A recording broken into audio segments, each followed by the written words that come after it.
Go yard. I got so much motherfucking design on right now. Break it down, bring it back, make it clap. I got 3 old thoughts, new block, where that thing. Bitches on my line, and you know Bagi pemirsa, kembali lagi dengan kami kelompok 5. Berdirinya kami di sini ingin melakukan kegiatan berdialog interaktif yang berjudul Demokrasi dan Penerapan di Indonesia. Izinkan saya memperkenalkan diri terlebih dahulu. Saya Iskandar Ginting sebagai pembawa acara dan sebelum saya. Perkenalkan, nama saya Farhana Nagita. Saya di sini sebagai mahasiswi di Universitas Sumatera Utara dan di sebelah kanan saya Marwa Syahira. Saya sebagai dosen di Universitas Gadjah Mada dan sebelah kanan saya Serina Julianti Tambun. Saya sebagai Menteri Pendidikan dan di sebelah saya Nabila Zianazul sebagai Menteri Perkenalkan, nama saya Muhammad Dapal Zena. Saya sebagai videografer. Saya dari mahasiswa. Apa peran demokrasi saat ini? Demokrasi memiliki peran yang sangat penting di Indonesia. Demokrasi berperan untuk menjamin hak asasi manusia, mendorong akuntabilitas pemerintah, dan melindungi keanekaragaman dan pluralitas. Bagaimana penerapan demokrasi di Indonesia saat ini? Baik, penerapan demokrasi di Indonesia saat ini masih perlu ditingkatkan. Masih ada beberapa hal yang perlu diperbaiki seperti kualitas pendidikan politik, partisipasi masyarakat, dan penegakan hukum. Kita harus terus berupaya untuk meningkatkan penerapan demokrasi di Indonesia, dan begitu kita dapat memberikan demokrasi yang berkualitas dan Siapa saja yang berperan dalam penerapan demokrasi di Indonesia? yang berperan dalam penerapan demokrasi di Indonesia adalah pemerintah, parlemen, partai politik, lembaga swadaya masyarakat, media massa, dan masyarakat. Apa ekonomi dapat dikatakan sebagai demokrasi ini? Indonesia dapat dikatakan sebagai negara demokrasi yang maju jika telah memenuhi beberapa kriteria, antara lain: 1. Pemerintahan yang dipilih secara demokratis; 2. Jaminan hak asasi manusia; 3. Keterbukaan dan transparansi pemerintah; 4. Partisipasi masyarakat yang aktif. Mengapa demokrasi di Indonesia sangat perlu diterapkan?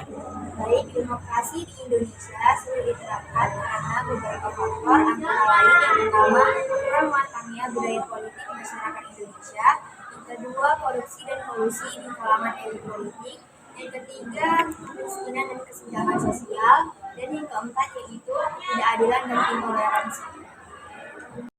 Di mana penerapan demokrasi dapat dilakukan? Baik, penerapan demokrasi dapat dilakukan di berbagai bidang kehidupan, baik di tingkat nasional, lokal, maupun masyarakat. Apa saja manfaat demokrasi bagi Indonesia? Demokrasi memiliki banyak manfaat bagi Indonesia, antara lain: 1. Mewujudkan kedaulatan rakyat; 2. Menjamin hak asasi manusia; 3. Mendorong akuntabilitas pemerintah; 4. Melindungi keanekaragaman dan pluralisme; 5. Mendorong pembangunan ekonomi dan sosial; 6. Menjaga stabilitas politik; dan yang ketujuh, mendorong partisipasi masyarakat. Mengapa di Indonesia menerapkan demokrasi dalam pemilu? Baik, Indonesia menerapkan demokrasi dalam pemilu karena beberapa alasan. Yang pertama yaitu untuk mewujudkan kedaulatan rakyat; yang kedua untuk menciptakan pemerintahan yang berjaya; yang ketiga untuk meningkatkan partisipasi masyarakat; dan yang keempat untuk menciptakan pemerintahan yang transparan dan akurat. Prinsip demokrasi yang ada di Indonesia. Prinsip demokrasi yang ada di Indonesia: yang pertama, kedaulatan rakyat; yang kedua, jaminan hak asasi manusia; yang ketiga, pemilihan yang bebas dan terbuka; keempat, kesamaan di depan hukum; yang kelima, pemerintahan yang terbuka serta tertutup. Apa tujuan diadakannya demokrasi? Tujuan diadakannya demokrasi adalah kita diberikan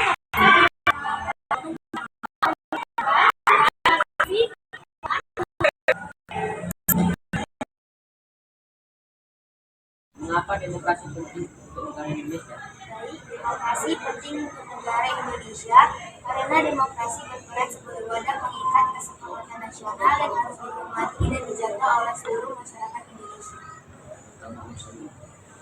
Oke, Mas Rina, bagaimana suatu negara dapat dikatakan sebagai negara yang demokratis? Suatu negara dapat disebut sebagai negara yang demokratis apabila di dalam pemerintahan tersebut rakyat memiliki kesamaan di depan hukum, memiliki kesempatan untuk berpartisipasi berpartisipasi dalam pembuatan keputusan, pendapatan yang layak karena terjadi distribusi pendapatan yang adil. Nah, kesimpulan dari kegiatan kami pada pagi hari ini akan dibacakan oleh Nurul. Baik, kesimpulan dari kami adalah bahwa demokrasi adalah suatu sistem pemerintahan serta negara. Di dalam demokrasi, rakyat memiliki hak untuk menentukan dan serta dalam memilih pemimpinnya dan ikut serta dalam pengambilan keputusan. Sebelumnya, saya ingin kasih kepada jadi narasumber saya yang ingin telah berbagi informasinya kepada kita.